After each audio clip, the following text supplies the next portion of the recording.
এই সরকারের বড় একটা সমস্যা, টাকা পাচার ঠেকানো যাচ্ছে না। একজন সময় শেষ, 1 মিনিটে শেষ করুন। সরকারের বিভিন্ন বিভাগ ও আর্থিক খাতের দুর্নীতি নিয়ে আজ জাতীয় সংসদে সোচ্চার ছিলেন সংসদ সদস্যরা। বেনজির কাণ্ড, মাননীয় সাবেক আইজিপি উনি এত বড় হয়ে গেলেন, মন্ত্রণালয় জানলো না, মাননীয় স্বরাষ্ট্রমন্ত্রী জানলেন না। এই বাচ্চাটা এত বড় হয়ে গেল, আর কিছুদিন সুযোগ পাইলে পুরো গোপালগঞ্জ কিনে ফেলতেন এই বেনজির সাহেব। আসসালামু আলাইকুম দর্শক শ্রোতা, এবার ভাই ব্যারিস্টার সুমন পুরাই আগুন লাগায় দিছে, আগুন, তাও আবার সংসদে সবার সামনে, মাননীয় প্রধানমন্ত্রী শেখ হাসিনার সামনে ব্যারিস্টার সুমন একবারে পুরাই ফাটায় দিছে। এখন বলবেন কি বিষয় নিয়ে?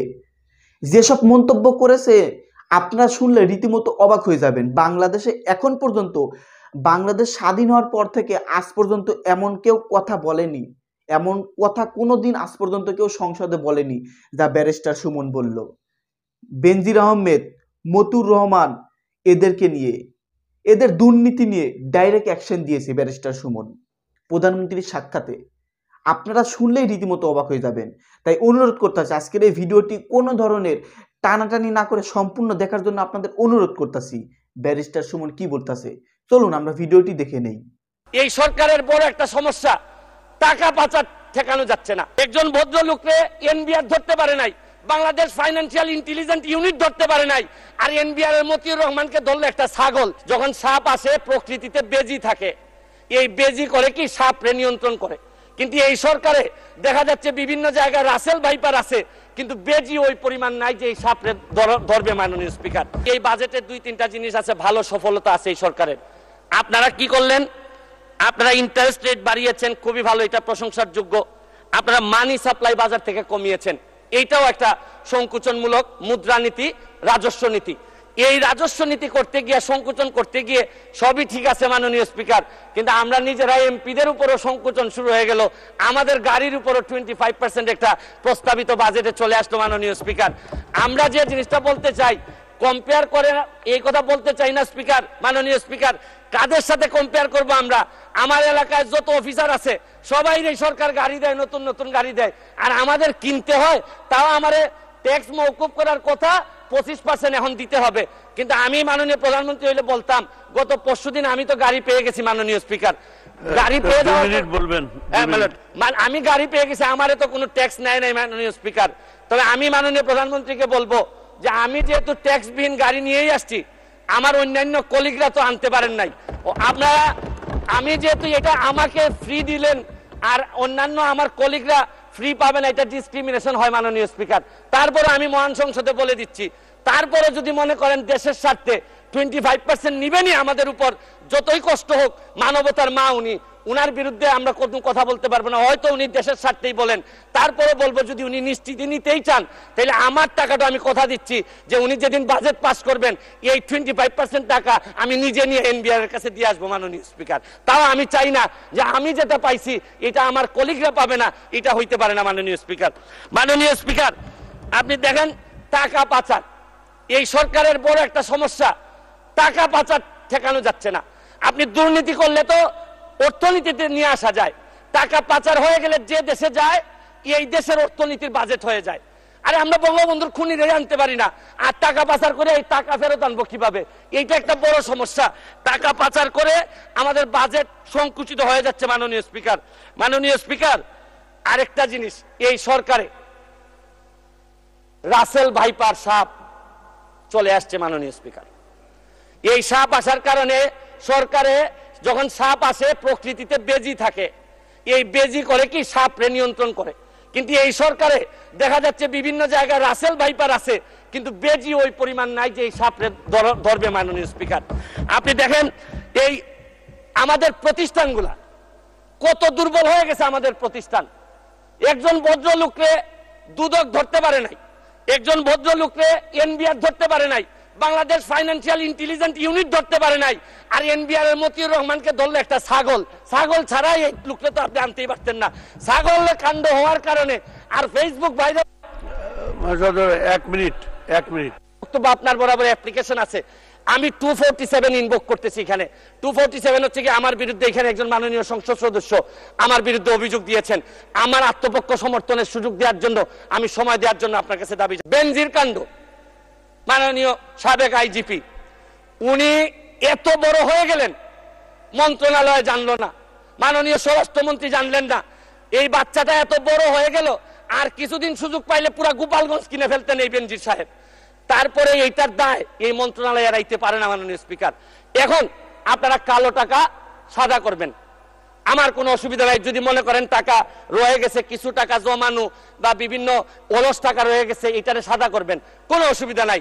কিন্তু এই সাদা করার মধ্য দিয়া বেনজির আর মতিউরের টাকাও যদি সাদা হয়ে যায়, আর এদের ভবিষ্যৎ প্রজন্ম উত্তরাধিকার, আদর্শের উত্তরাধিকার যারা, তাদের টাকাও যদি সাদা হয়, তাহলে এই সদস্য সময় শেষ, 1 মিনিটে শেষ করুন।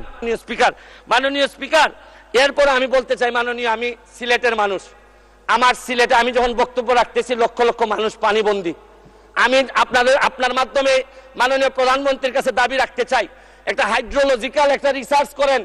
আমাদের এই পানি আগে কখনো বন্যা হইতো না, এইরকম 22-এর বন্যা, 24-এ বন্যা, আমরা একেবারে দেবে গেছি পানির নিচে। মাননীয় স্পিকার, এইটা জানা দরকার যে আমাদের এই ভারত থেকে আসা পানি কোথায় কোথায় বাধা পড়ে, এইটা দেখতে হবে মাননীয় স্পিকার। অনেকে সন্দেহ করে মিঠামইনের রাস্তাও আমাদের এই দুর্ভোগের কারণ। যদি হয়, এইটারও মডিফাই করতে হবে, কারণ একটা জেলারে আপনি সৌন্দর্য দিয়ে আরেকটা জেলা ডুবাই দিতে পারেন না মাননীয় স্পিকার।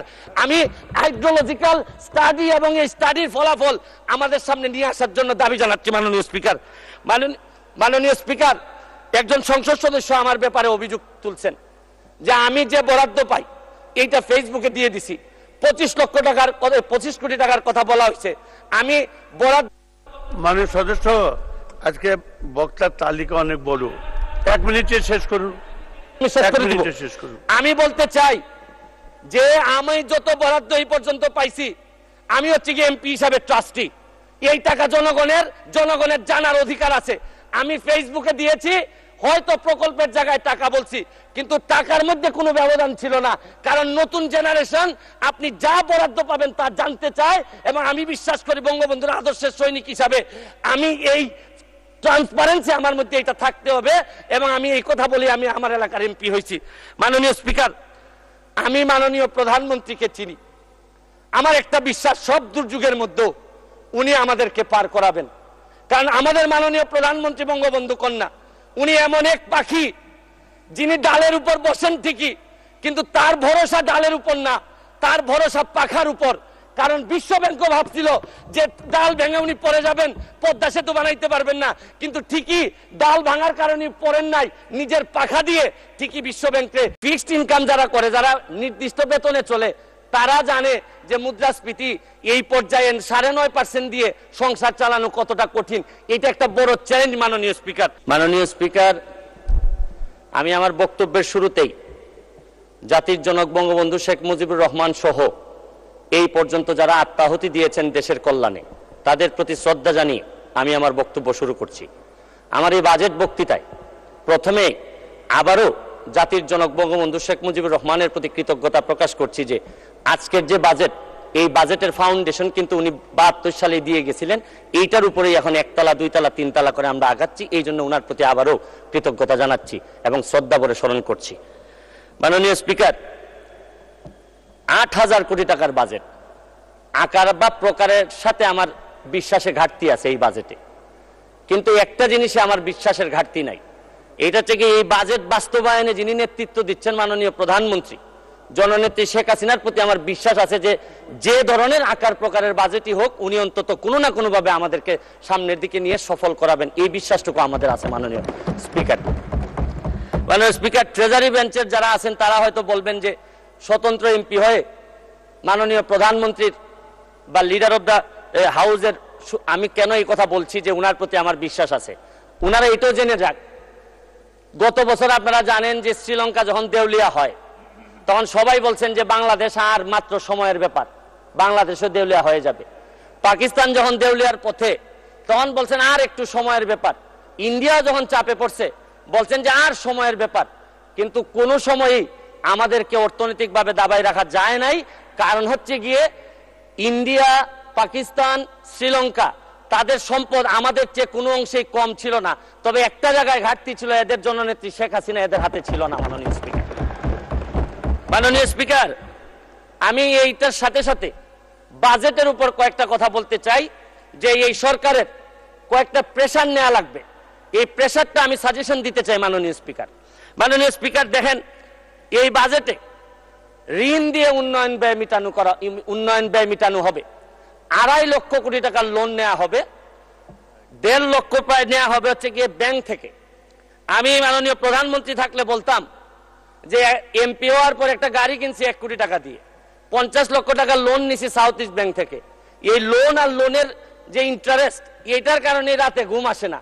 মাননীয় প্রধানমন্ত্রী যে কিভাবে ঘুমাবেন এটা একমাত্র উনি জানেন। প্রায় 2.5 লক্ষ কোটি টাকার ঋণ উনার মাথার উপরে থাকবে সব সময়। আমি আরেকটা জিনিস বলতে চাই মাননীয় স্পিকার, আমাদের বড় চাপ ফরেন রিজার্ভ। ফরেন রিজার্ভ কমে যাওয়াটা একটা বড় চ্যালেঞ্জ। কারণ হচ্ছে গিয়ে যে বাজেট আপনারা এই সরকার এখানে দিচ্ছেন, আরেকটা বাজেটও আমাদের এই সরকারকে বা এই মাননীয় প্রধানমন্ত্রীকে ব্যর্থ করার জন্য আরেকটা বাজেটও আছে। এই বাজেটের যাতে এই সরকার ব্যর্থ হয় এটার নেতৃত্ব দিচ্ছেন তিনি হচ্ছেন গিয়ে ডক্টর মোহাম্মদ ইউনূস। তিনি চাচ্ছেন এবং তার নেতৃত্বে যিনি সরকার গঠন করতেছেন তার নেতৃত্বে আছে হচ্ছে গিয়ে ডলার। এই ডলার হচ্ছে গিয়ে নেতৃত্বে চাচ্ছে যে আমাদের এই প্রধানমন্ত্রীর এই বাজেট যেন ফেল হোক। আমি আরেকটা জিনিস বলতে চাই, এক্সচেঞ্জ রেট ডেপ্রিসিয়েশন করছেন হচ্ছে গিয়ে রিসেন্টলি আরো 7 টাকা ডলারের সাথে। এক্সচেঞ্জ ডেপ্রিসিয়েশন করার কারণে ব্যালেন্স অফ পেমেন্ট যেটা, এইটা আমাদের মিটানো অনেক বেশি ডিফিকাল্ট হয়ে যাবে। এইটা একটা বড় প্রেশার মাননীয় স্পিকার। মাননীয় স্পিকার, মুদ্রাস্ফীতি আপনি জানেন যে টাকার দাম কমে যাচ্ছে, কমে গিয়ে 9.5% হয়েছে এই গত 20 মাস ধরে। আপনাদের কাছে তো মাত্র একটা সংখ্যা 9.5%, কিন্তু ফিক্সড ইনকাম যারা করে, যারা নির্দিষ্ট বেতনে চলে, তারা জানে যে মুদ্রাস্ফীতি এই পর্যায়ে 9.5% দিয়ে সংসার চালানো কতটা কঠিন। এটা একটা বড় চ্যালেঞ্জ মাননীয় স্পিকার। সম্মানিত দর্শক শ্রোতা, কি দেখেছেন তো ব্যারিস্টার সুমন একবারে পুরাই ফাটায় দিছে, সংসদে পুরাই আগুন লাগিয়ে দিছে ব্যারিস্টার সুমন। এমন করে কোনো সংসদ সদস্যকে আজ পর্যন্ত সংসদে বক্তব্য দিতে শুনেছেন? আমি জানি শোনেন নাই, কিন্তু ব্যারিস্টার সুমন কাউকে তোয়াক্কা না করেই একেবারে সম্পূর্ণ সব ফাঁস করে দিয়েছেন। প্রধানমন্ত্রীকেও দোষারোপ করতেছেন ব্যারিস্টার সুমন। দেখেছেন, এমনই আমরা সংসদ সদস্য চাই আমাদের দেশে। যাই হোক, এই বিষয় নিয়ে আপনাদের মন্তব্য কি? ব্যারিস্টার সুমনের মতো আপনারা সংসদ সদস্য কি আবারও ঘরে ঘরে পেতে চান সামনের নির্বাচনে? ব্যারিস্টার সুমন যেসব কথাগুলো বলল কতটুকু সত্য এবং কতটুকু যুক্তি সম্পূর্ণ, অবশ্যই ভিডিওর কমেন্ট বক্সে জানিয়ে দিবেন। চ্যানেলে নতুন হলে অবশ্যই সাবস্ক্রাইব করবেন। ধন্যবাদ।